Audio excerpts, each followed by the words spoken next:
सियावर रामचंद्र की जय। उमापति महादेव की जय। पवन सुत हनुमान की जय। श्री रामचरितमानस अयोध्या कांड में वह प्रसंग सुना रहे हैं आपको, जब भरत जी चित्रकूट श्री राम जी को मनाने जा रहे हैं और ऋषि भरद्वाज जी के आश्रम में बहुत ही सुंदर सत्संग चल रहा है दोनों के बीच में। वही प्रसंग, उसकी आगे का प्रसंग हम आपको सुना रहे हैं। मुनि प्रभाव जब भरत बिलोका, सब लघु लगे लोकपति लोका।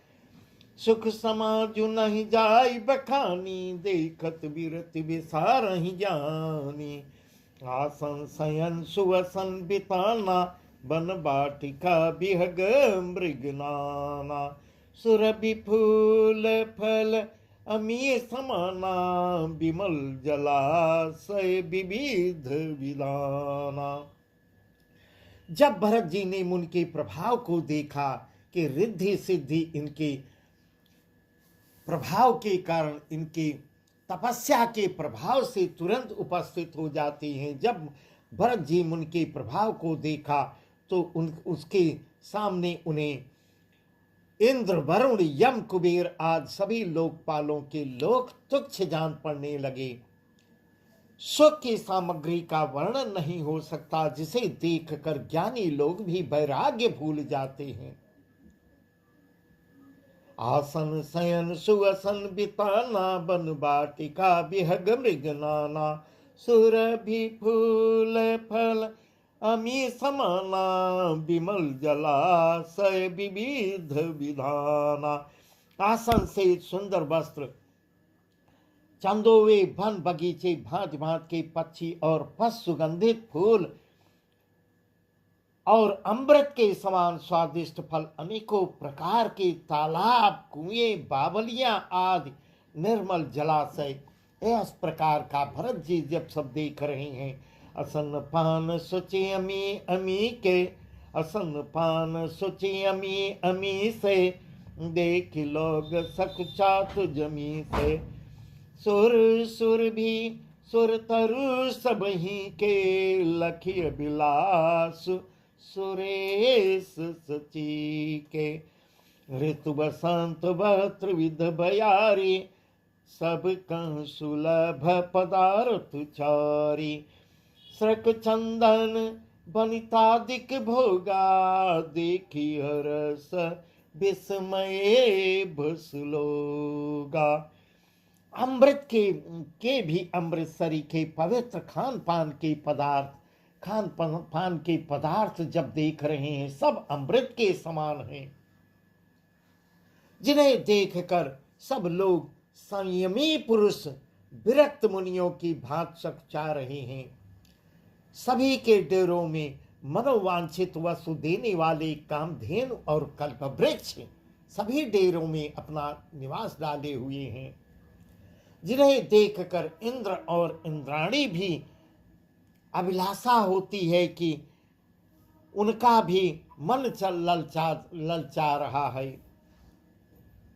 ऋतु बसंत वह त्रिविध बयारी, सब का सुलभ पदार्थ चारी।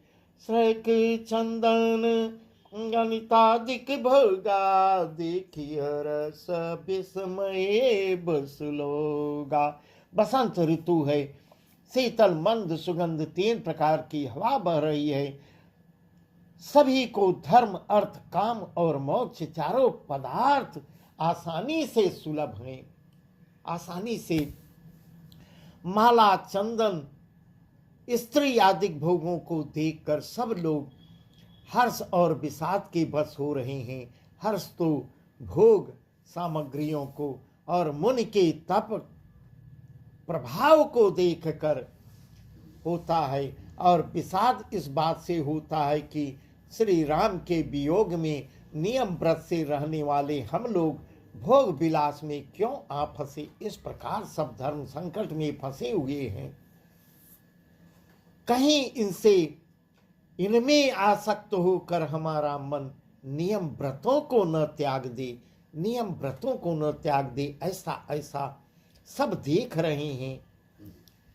संपत्ति छकई भरतु छक मुनियायस खिलवार, कहनी से आश्रम पिंजरा राखे भाभिनुसार, राखे भाभिनुसार। संपत्ति भोग विलास की सामग्री चकवी है और भरत जी चकवा हैं, और मुनि जी की आज्ञा खेल है। जिसने उस रात को आश्रम रूपी पिंजड़े में दोनों को बंद कर रखा और ऐसे ही सबेरा हो जाता है।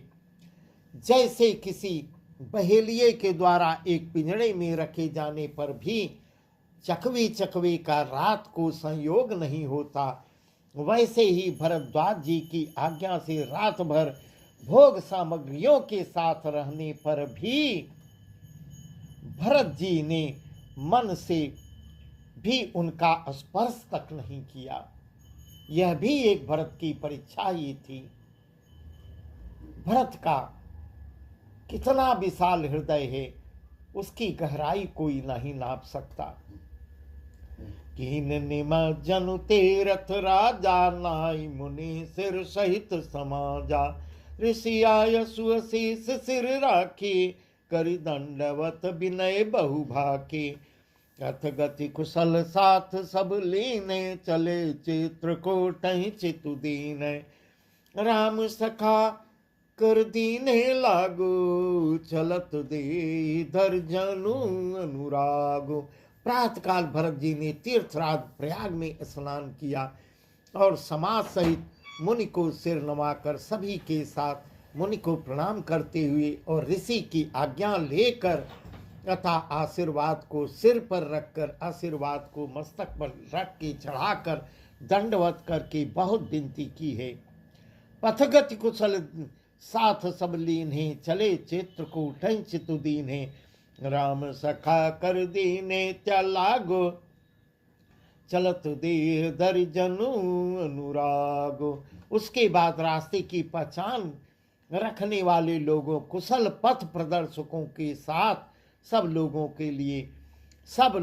को लिए हुए भरत जी चित्रकूट में चित्त लगाए चल देते हैं। ऐसे प्रभु श्री राम भी गए थे, उनको भी कुछ पहुंचाने, कुछ रास्ता दिखाने लोग भरद्वाज जी भेजे हुए थे। वैसे भरत जी भी जा रहे हैं। भरत जी की राम सखा गो के हाथ में हाथ दिए हुए ऐसे जा रहे हैं मानो साक्षात प्रेम ही शरीर धारण किए हुए है। नहीं पद त्राण शेष नहीं छाया, प्रेम नेम व्रत धर्म माया, लखन राम से पंथ कहानी, पूछत सखई कहत मृदुबानी, राम बास थल बिटप बिलोके, उरे अनुराग रहत नहीं रोके, देखी दशा सुर बरि सही फूला, भई मृदुमही मगुमंगल मूला। न तो उनके पैरों में जूती हैं और न को सिर पर ही कोई छाया है, नीचे भी खाली है, ऊपर भी खाली है, कोई छाया नहीं है। ऊपर भी उनका प्रेम नियम व्रत और धर्म निष्कपट सच्चा है। वे सखा निषाद राज से लक्ष्मण जी, श्री रामचंद्र जी और सीता जी की रास्ते की बातें पूछते हैं और वह कोमल वाणी से बताता हुआ जा रहा है। निषाद राज राम बास थल बिटप बिलोके, उरि अनुराग रहत नहीं रोके, देखी दशासुर भरि सही फूला, भई मृदुमही मगुमंगल मूला। श्री रामचंद्र जी के ठहरने की जगहों और वृक्षों को देखकर उनके हृदय में प्रेम रोके नहीं रुक रहा है। भरत जी की ऐसी दशा देखकर देवता लोग पुष्प की वर्षाएं कर रहे हैं। पृथ्वी इतना कोमल हो जाती है, मार्ग सुगम बना रही है। जो ककरीले पथरीले भी रास्ते थे वो भी कोमल हो जाते हैं और मार्ग मंगल का मूल बन गया है। इस प्रकार भरत जी की प्रभु श्री राम भी इसी रास्ते से गए थे और वह जानते थे कि मेरे पीछे भरत जरूर आवेगा, एक दिन मेरे पीछे भरत जरूर आवेगा। तो रास्ते से कंकड़ पत्थर भी हटाते हुए प्रभु गए थे कि मेरा भरत कहीं आएगा, उसके पैर में गड़ न जाए, इसलिए वह हटाते हुए जा रहे थे। आज पृथ्वी इतनी कोमल हो गई है कि और मार्ग मंगल का मूल बन गया है कि ये जाए छाया जलद सुखद बहई बर्बाद, तसमगु भयउ न राम क जस भा भर तई जात, जस भा भर तई जात। बादल छाया किए हुए, धूप नहीं लग रही है, न बरसात हो रही है, बल्कि छाया बनी हुई है। सुख देने वाली सुंदर सुंदर हवाएं चल रही हैं, जिससे थकावट न लगे। भरत जी के जाते समय मार्ग जैसा इतना सुखदायक हो जाता है, वैसा श्री रामचंद्र जी को भी नहीं हुआ था। यह भी प्रभु श्री राम की ही महिमा है। वह जानते थे मेरा छोटा भाई जरूर आएगा, जरूर आएगा, इसीलिए ये सब हो रहा है। जड़ चेतन मग जीव गने रे, जे चितये प्रभु जिन प्रभुए रे, ऐ सब भय परम पद जोग, भरत दरस मेटा भव रोग। यह बड़ी बात भरत कई नाही, सुमिरत जिनहि राम मन माही। बारक राम कहत जग जेऊ, होत तरन तारन नर तेऊ। रास्ते में असंख्य जड़ चेतन जीव मिलते हैं, उनमें से जिनको प्रभु श्री राम जी ने देखा अथवा उन जिन्होंने प्रभु श्री रामचंद्र जी को देखा है, वे सब उसी समय परम पद के अधिकारी हो गए थे। परंतु अब भरत जी के दर्शन ने तो उनका भव जन्म मरण रूपी रोग मिटा दे रहा है। श्री रामचंद्र जी के दर्शन तो वे परम पद के अधिकारी हुए ही थे, परंतु भरत दर्शन से उन्हें वह परम पद प्राप्त हो गया। राम का दर्शन करके अधिकारी बने थे, भरत का दर्शन करके वह उन्हें प्राप्त हो गया। यह बड़ी बात भरत कई नाही, सुमिरत जिनहि राम मन माही। बारक राम कहत जग जेऊ, होत तरन तारन नर तेऊ। भरत जी के लिए यह कोई बड़ी बात नहीं है, जिन्हें श्री राम जी स्वयं अपने मन में स्मरण करते रहते हैं। प्रभु श्री राम हमेशा भरत को याद स्मरण करते रहते हैं, नाम जपते रहते हैं, याद करते रहते हैं, भरत का ही स्मरण करते रहते हैं। जगत में जो भी मनुष्य एक बार राम कह लेते हैं, वे भी तरने तारने वाले हो जाते हैं। भरतु राम प्रे पुनि लघु भ्राता, कसम होई मगु मंगल दाता। सिद्ध साधु मुनिवर यस कहीं, भरतहि निरखी हर सोई लहई। देखे प्रभाव सुरे सही सोचु, जगु भल भले ही पहुँचु। गुरसन कहु करिए प्रभु सोई, राम ही भरतहि भेटन हुई, राम ही भरतहि भेटन हुई। फिर भरत जी तो श्री रामचंद्र जी के प्यारे और उनके छोटे भाई हैं। भरतु राम प्रिय पुनि लघु भ्राता उनके छोटे भाई हैं, तब भला उनके लिए मार्ग मंगल और सुखदायक कैसे न हो। कस न हो मगु मंगल दाता। सिद्ध साधु मुनिवर यस कहीं, भरतहि निरखी हर सुई लहई। सिद्ध साधु और श्रेष्ठ मुनि ऐसा कह रहे हैं और भरत जी को देख कर हृदय में हर्ष लाभ करते हैं। देखी प्रभाव सुरे सही सोचू, जग भल भले पहुँच कहूँ पूछू। गुरसन कहो करिए प्रभु सोई, राम ही भरतहि भेटन हुई। भरत जी के इस प्रेम के प्रभाव को देखकर देवराज इंद्र बहुत परेशान हैं। देवराज इंद्र थक रहे हैं, सोच रहे हैं कि कहीं इनके प्रेम बस श्री रामचंद्र जी लौटकर अयोध्या वापस न आ जाएं। भरत का प्रेम देखकर इतना इंद्रदेव पागल हो रहे हैं, हमारा बना बनाया काम बिगड़ जाएगा।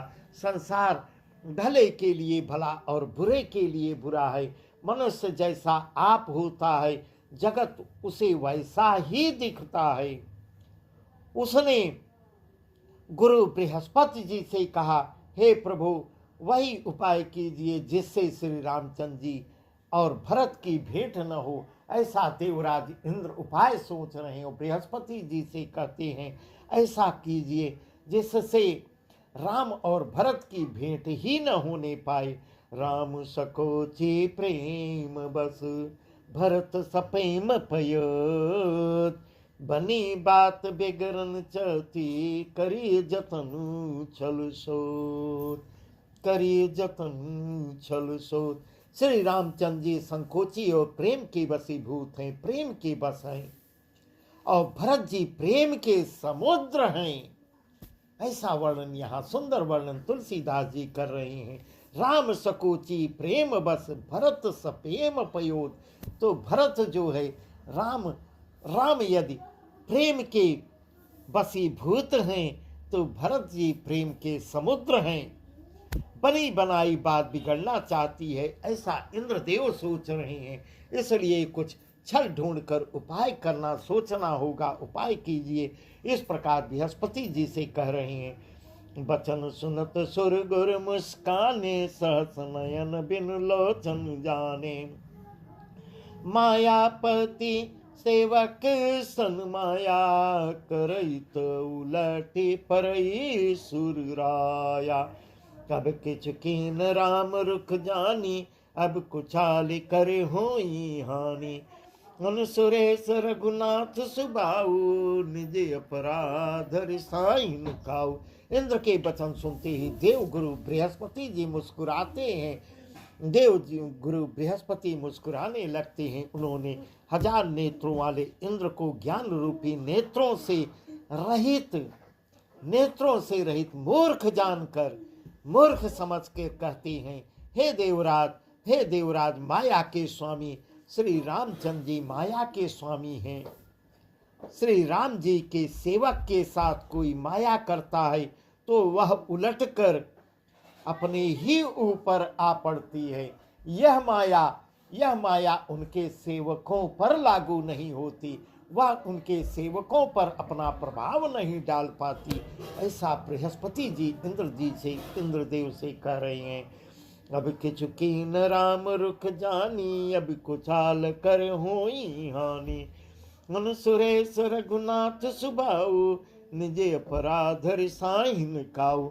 उस समय पिछली बार वो श्री रामचंद्र जी का रुख जानकर कुछ किया था, परंतु इस समय कुचाल करने से हानि हो जाएगी। हे देवराज, श्री रघुनाथ जी का स्वभाव सुनो। वे अपने प्रति किए हुए अपराध से कभी रुष्ट नहीं होते। स्वयं अगर उनके प्रति कोई अपराध करता है तो वह रुष्ट नहीं होते, परंतु जो अपराध भगत कर करई, राम रोष पावक सो जरई। लकहु वेद विदिते इतिहासा, यह महिमा जानहि दुर्वासा। भरत सरिस को राम सने, जगु जप राम जप जेहि। परंतु इस प्रकार कर रहे हैं। श्री रघुनाथ जी का स्वभाव बता रहे हैं। वे अपने प्रति किए हुए अपराध को क्षमा कर देते हैं, परंतु जो कोई उनके भक्त का अपराध करता है वह श्री राम की क्रोधाग्नि में जल जाता है। जो अपराध भगत कर करई, राम रोष पावक सो जरई, वह श्री राम की क्रोधाग्नि में जल के भस्म हो जाता है। लोक और वेद दोनों में इतिहास कथा प्रसिद्ध है। इस महिमा को दुर्वासा जी जानते हैं। लोकहु वेद विदित इतिहासा, यह महिमा जानहि दुर्वासा। इस महिमा को दुर्वासा जी जानते हैं। भरत सरिस को राम सनेहि, जगु जप राम जप जेहि। सारा जगत श्री राम को जपता है। वे श्री राम जी जिनको जपते हैं उन भरत जी के समान श्री रामचंद्र जी का प्रेमी कौन होगा। इस प्रकार बृहस्पति जी इंद्र से प्रश्न कर रहे हैं, आप ही बताइए कौन होगा, श्री रामचंद्र जी का प्रेमी कौन होगा। मनहु न आने अमरपति रघुबर भगत का, अजसु लोक परलोक दुख दिन दिन सुख समार, दिन दिन सुख समार। हे देवराज, रघुकुल श्रेष्ठ श्री रामचंद्र जी के भक्त का काम बिगड़ने की बात मन में भी न लाइए। इस प्रकार बृहस्पति जी इंद्रदेव को समझा रहे हैं, ऐसा विचार भी मत करिएगा, ऐसा करने से लोकों में अपजस और परलोक में दुख होगा और शोक का सामान दिनों दिन बढ़ता ही चला जाएगा। इस प्रकार बृहस्पति जी इंद्रदेव को समझा रहे हैं और इंद्रदेव थोड़ा विचलित हो गए हैं, जिसे बृहस्पति जी समझा रहे हैं। बस आज का प्रसंग यहीं तक, आगे प्रसंग तो बहुत ही सुंदर सुंदर है जिसका